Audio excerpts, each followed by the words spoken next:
Hey there, it's Brittany Chavers, and I'm back today to make a really cute necklace with you. We're going to be using this adorable turquoise winged pendant from Jessie James Beads, and we're going to dress it up a little bit today. We're going to be using chain. Actually, we're going to be using two different types of chain today.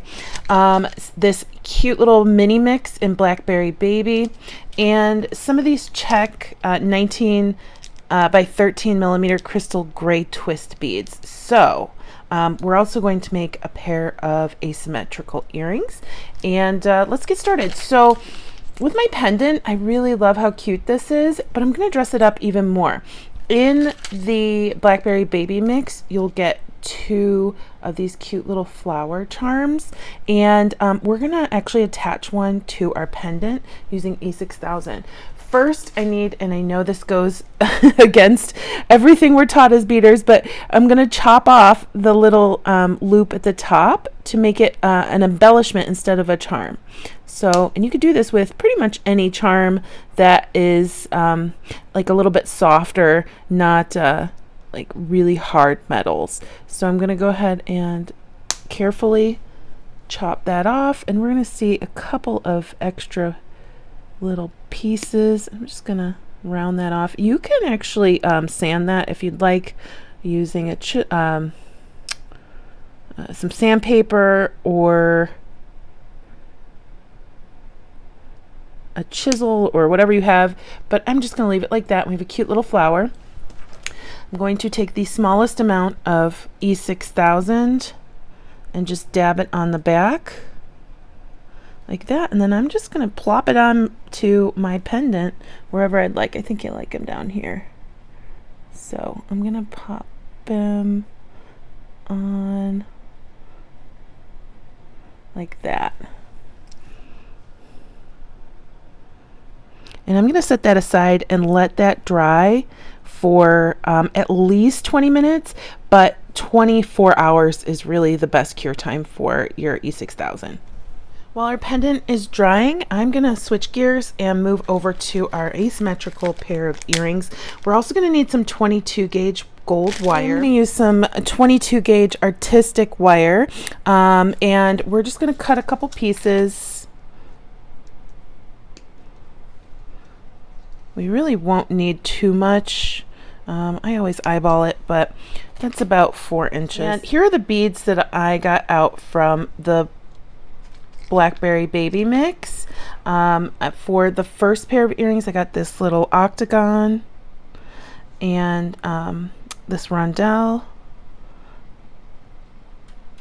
this crystal rondelle spacer, and another rondelle for the top. And I am just going to take my wire, and I'm going to start a wire wrapped loop like this. And I'm going to feed that through my octagon. You want to make sure you make a loop large enough to rest your bead or your charm in. And I am just going to wrap that around itself, creating a loop. I'm going to snip off the back.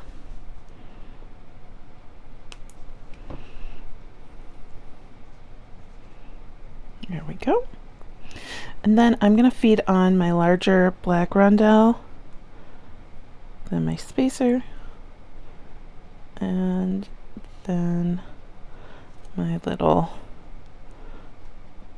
dual color rondelle. And then I am going to create a wire wrapped loop at the top. So I'm going to turn it sideways, do a little bend, and then wrap it back around my pliers, creating a loop. I'm going to hold on to my loop and go like this.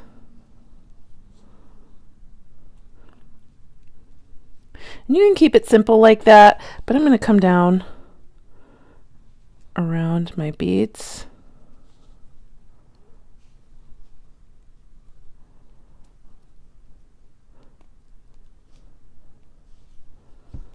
And meet this wire wrap loop down here and hopefully have enough wire to make it around one full rotation, and I do. And we will snip that off in the back.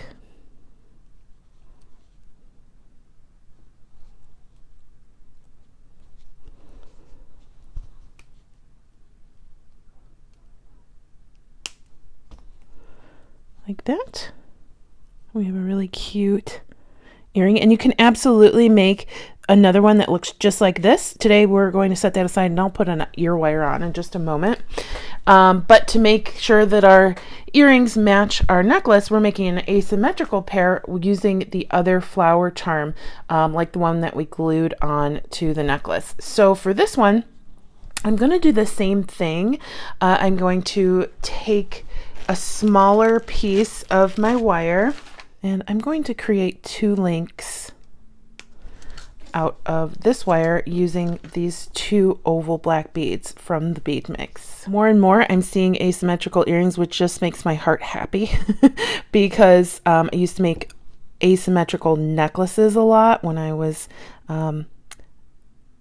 just designing jewelry as my full-time job. So asymmetrical is dear to my heart. So I'm just going to go ahead and wire wrap that onto the flower.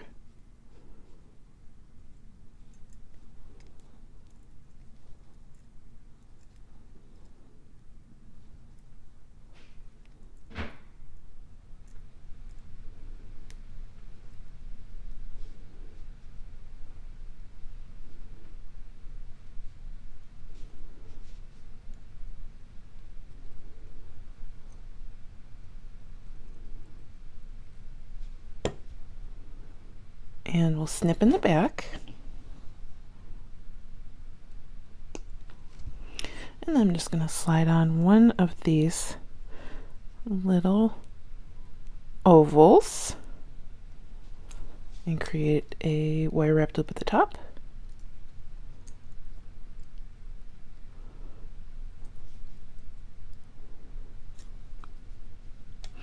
Try and make that a little bit of a smaller loop.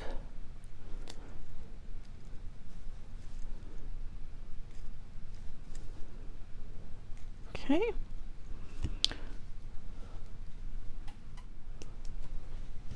And we'll do it again with the other oval. Wire wrap that closed.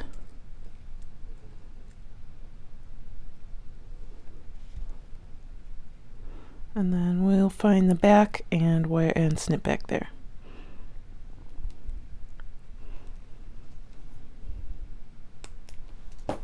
Now I'm going to attach some ear wires, but I want to make sure that all of my pieces are facing the right way, and they are.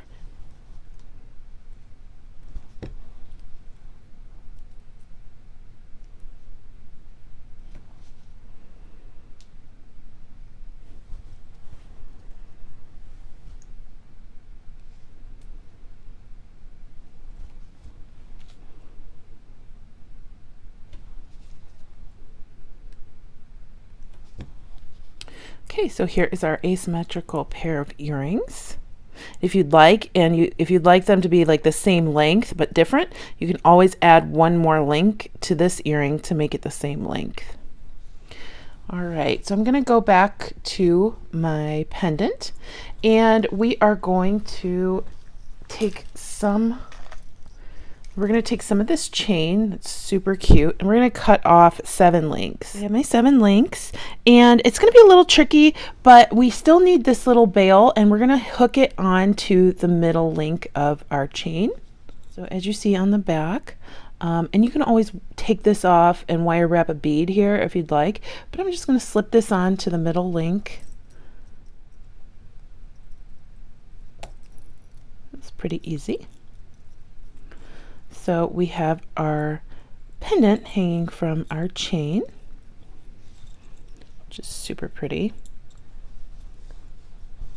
And then I'm going to take some of the crystal gray twist check glass beads and some of the Blackberry Baby mix. You can do this a couple different ways. You can make beaded links going up the necklace, or you can string, whichever one you're more comfortable with or the look you like the best. So I'm going to make sure I used quite a few of these, but I want to have the Blackberry Baby towards the front of the necklace. These check glass beads are great extender beads, a great kind of bead that extends your mix and can mix in with your beads wonderfully. All right, I love these.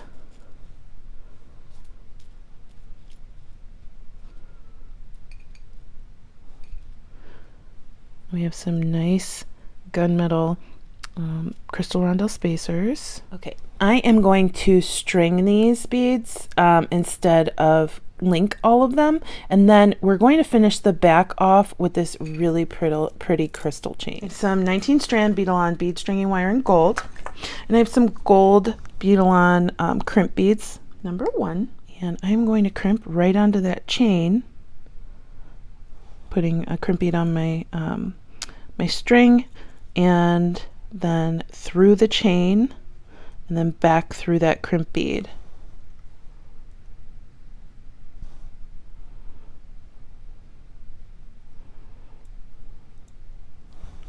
Now we want to make sure those wires aren't crossing, and they're not. And then I'm going to take my crimping pliers and I'm going to put that little crimp bead in the largest valley of my crimping pliers, making sure that those remain uncrossed. And then I'm going to squish so it makes a little elbow shape. And then I'm going to turn it 90 degrees and squish again in the next step on my crimping pliers, and then keep going up the crimping pliers, and I'll show you the other side too when I get to it. And string on the beads that I've chosen to go on this side. So we're going to start with the largest bead. I am going to put on a crystal rondelle spacer, my black rondelle, another crystal rondelle spacer, and this might be a check bead. It is. And then I'm going to go into my little check beads, the gray ones. I decided I'd like to see some variation between these beads, or some spacers between these beads, between the gray beads. So I grabbed some Jesse James beads, seed beads, and I think we're gonna go with this top color. It's got a little bit of smoky color in it and some gold, so that's really good for our project.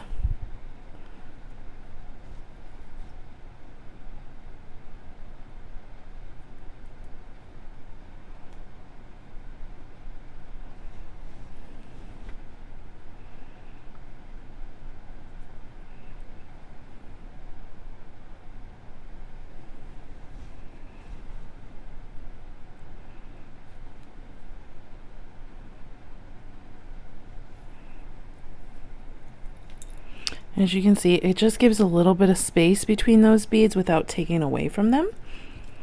And then I'm going to put on my last check glass at the back, another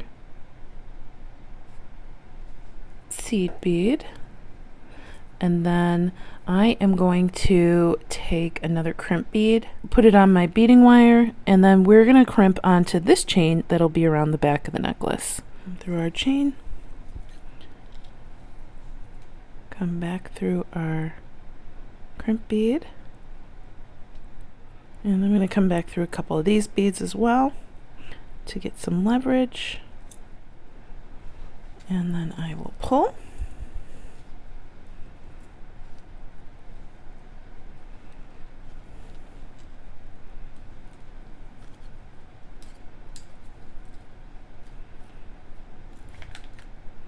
And then we will go ahead and crimp just like we did at the front of the necklace. So I will make sure that I get that bead in the largest valley of my crimping pliers, making sure not to catch the seed bead, because that will crack. And then we will squish, and then we'll turn 90 degrees and squish that elbow shape again and move it up until we squish it at the top. I'm going to cut my excess wire and do the exact same thing on the other side of the necklace, and I'll be back. And here we go. We have a really cute fun set and tons of beads left over to make more earrings, bracelets, and even more necklaces. So we have our asymmetrical earrings and our cute necklace that we learned a lot of different techniques on. So we strung onto chain, we altered our pendant, and hung our pendant from some chain. So, and this necklace doesn't require a clasp because it's so long, but if you want to make it shorter, you can absolutely put on a clasp. Thank you so much for watching. Thanks to Jessie James Beads for having me back. I hope you have a good day. Bye bye.